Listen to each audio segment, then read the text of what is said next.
ஸ்ரீமதி ராமானுஜாய நமஹ. நம்முடைய திவ்யதேச திருநாம அனுபவத்தில் நாம் இன்று பார்க்க போவது கடைசி திருநாங்கூர் திருப்பதியான திருப்பார்த்தன்பள்ளி. இதுவும் திருமங்கை ஆழ்வாரால் மட்டும் பெரிய திருமொழி பதிகம் 4-8 மூலம் மங்களாசாசனம் செய்யப்பட்ட தலம். திருமங்கை ஆழ்வார் திருமணங்கொல்லையில் திருமந்திர விளக்கம் பெற்றதாகவும், திருவெள்ளைக்குளத்தில் துவயத்தின் விளக்கம் பெற்றதாகவும், திருப்பார்த்தன்பள்ளியில் சரமஸ்லோகத்தின் விளக்கம் பெற்றதாகவும் கூறுவர். முதலில் தல வரலாற்றை பார்க்கலாம். ஒரு சமயம் அர்ஜுனன் இந்த இடத்திற்கு வருகின்றான். அப்பொழுது அவனுக்கு தாகம் எடுக்கின்றது.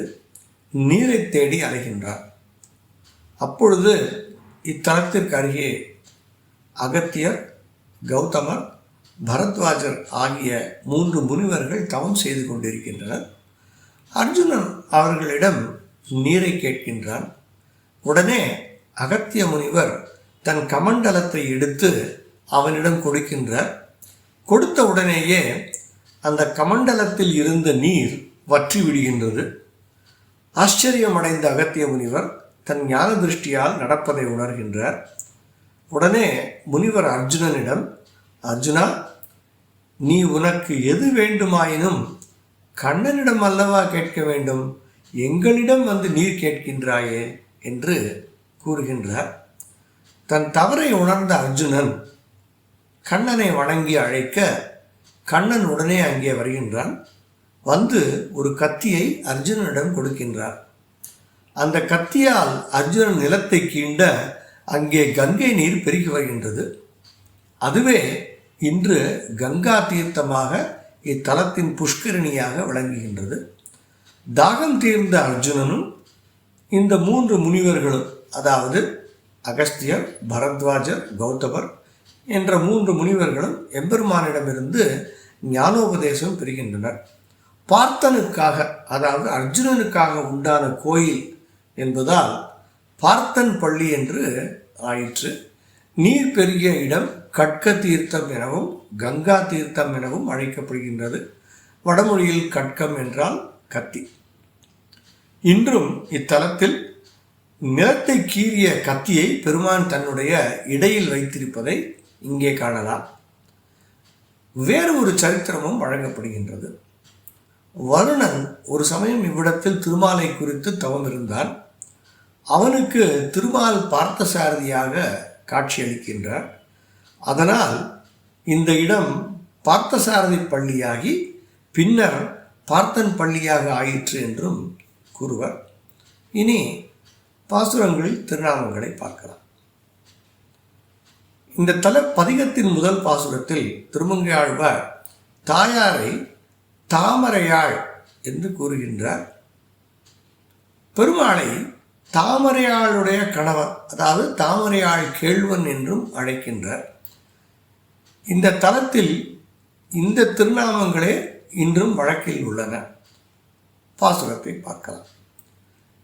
கவளையானை கொம்பு சித்த கண்ணன் என்றும் காமரு சீர் குவளமேக மன்னமேனி கொண்டகோன் என்னானை என்றும் தவளமாட நீடு நாங்கை தாமரையாள் கேள்வன் என்றும் பவளவாயாள் என் மடந்தை பார்த்தன் பள்ளி பாடுவாளே. பாசுரத்தின் 3வது வரியில் தாமரையாள் கேள்வன் அல்லது முதல் வரியில் கண்ணன் என்று இந்த பெருமாளை ஆழ்வார் அழைத்தார். இந்த கோயிலில் அதிகம் அறியப்படாத ஒரு சிறு விஷயம்.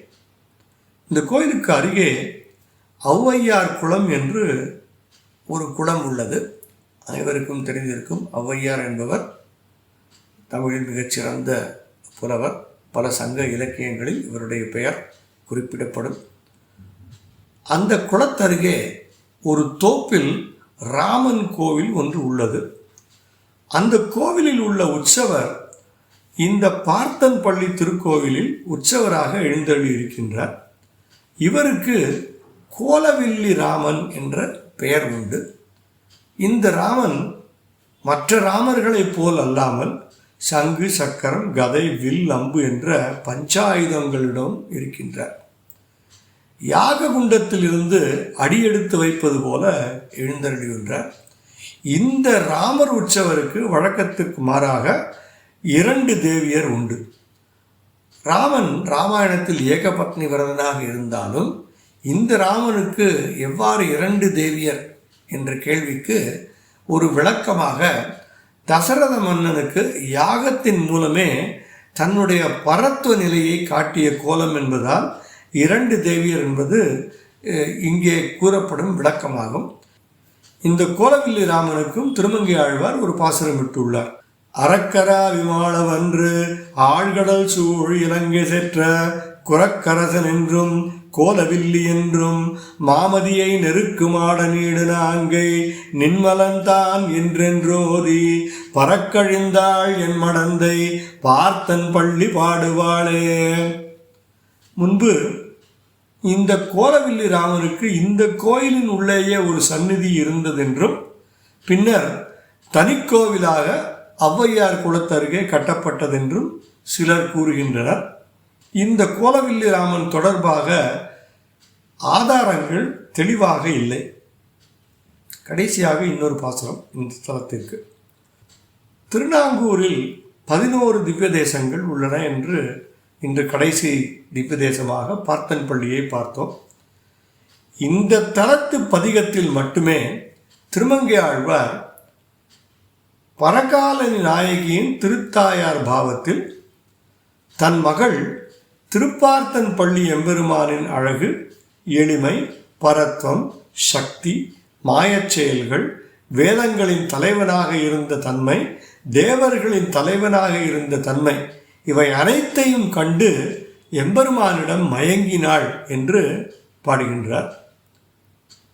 இந்த பதிகத்தின் 6 பாசுரங்களில் திருமங்கை ஆழ்வார் எம்பெருமானுக்கு தேவதேவன் என்ற செல்லப்பெயர் சூட்டி தன் மகள் அழைப்பதாக பாடுகின்றார். இந்த திருநாமம் 6 பாசுரங்களில் உள்ளது.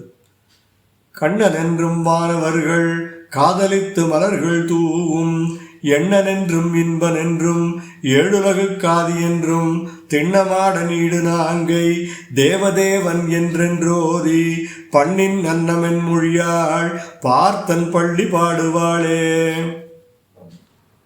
இத்துடன் திருநாங்கூரில் உள்ள 11 திருப்பதிகளின் திவ்ய தேசங்களுடைய திருநாம அனுபவங்களை நாம் பார்த்தோம். இதனுடன் சோழ நாட்டு திவ்ய தேசங்கள் 40 முடிவடைகின்றன. பாகவதர்கள் அனைவருக்கும் அடியேனுடைய நமஸ்காரங்கள். ஸ்ரீமதே ராமானுஜாய நமः.